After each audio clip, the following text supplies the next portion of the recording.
This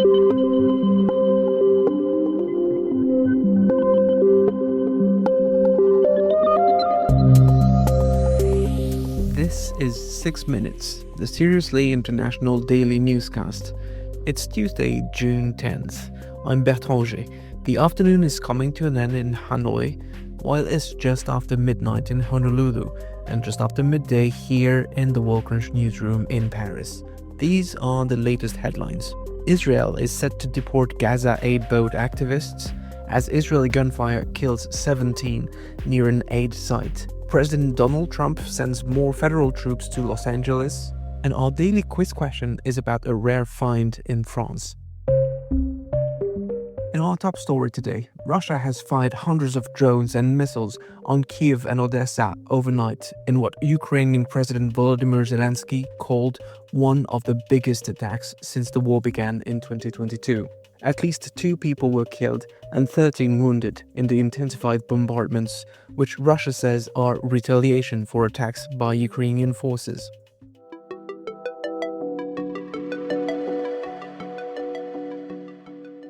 In our More Than a Minute feature today, French political analyst Pierre Haski looks at how a flurry of diplomacy to resolve the Ukraine war has now given way to escalation on both sides.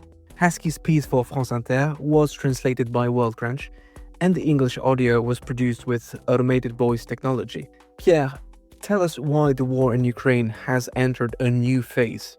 It seems like a long time ago indeed that we were discussing ceasefires or even simply negotiations for a truce in Ukraine. Donald Trump failed, Vladimir Putin pretended to take part, Volodymyr Zelensky never believed in it. Since then, all-out war has reclaimed center stage. In this new phase, each side is trying to prove it can impose an even greater cost on the other. Russia launched nearly 500 drones and missiles at Ukraine on Monday, the heaviest bombardment since the war began more than 3 years ago. The attacks were so intense, including in the usually less affected west of Ukraine, that Poland put its air force on alert just in case. The bombardments resumed early Tuesday in Kyiv and Odessa. Ukraine, for its part, carried out another daring operation on Russian soil, sending a commando unit over 500 kilometers beyond its borders to destroy at least 2 Russian military aircraft at an airbase. This followed last week's Ukrainian drone attacks that destroyed Russian strategic bombers. Is either country gaining an advantage? In practical terms, these operations don't significantly alter the balance of power, except to show that neither side is willing to back down. Vladimir Putin continues to bombard Ukrainian cities to break civilian morale and destroy vital infrastructure. Meanwhile, his troops slowly gain ground in the northeast, although at the cost of heavy troop casualties, yet they remain unable to achieve decisive victories in the face of Ukrainian resolve.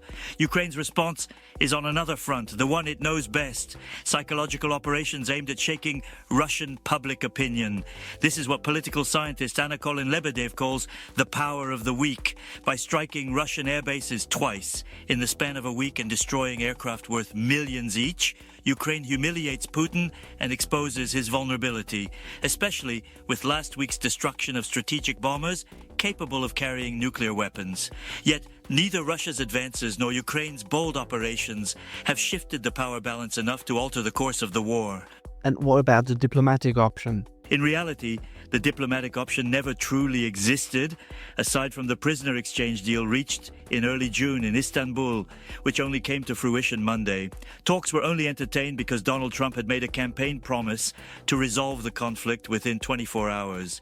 The US president's bravado has been matched only by his lack of resolve to put pressure on Putin, as their recent phone conversations clearly demonstrated. Putin has not backed down from any of his maximalist demands toward Ukraine, making any compromise impossible. With tacit support from China, North Korea, and Iran, the Russian president believes time is on his side, as long as the US hesitates and Europeans do what they can within obvious limits. That leaves Ukraine with only one option: to convince Russians that they cannot win and that the cost of continuing the war will only rise. This will take time, blood, and tears. Cela prendra du temps, du sang et des larmes.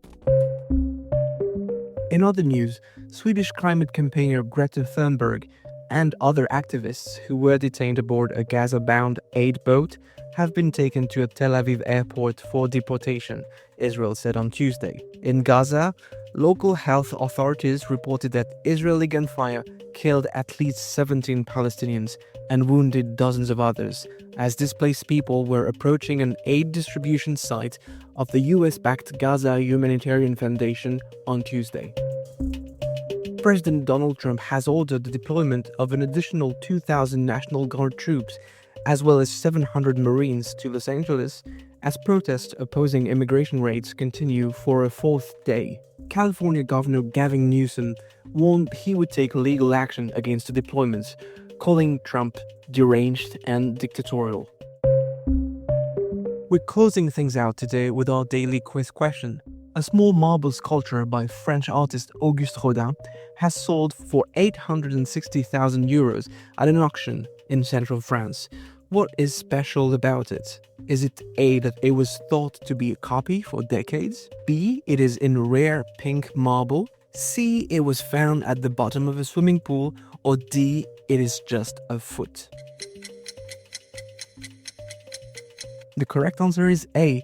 The marble sculpture by French artist Auguste Rodin, which sold for 860,000 euros at an auction in France on Monday, was thought to be a copy of an 1892 work that had gone missing in 1906. That's the latest from around the world. For more of the best of the international press, delivered exclusively in English, visit us at worldcrunch.com. We'll see you here tomorrow.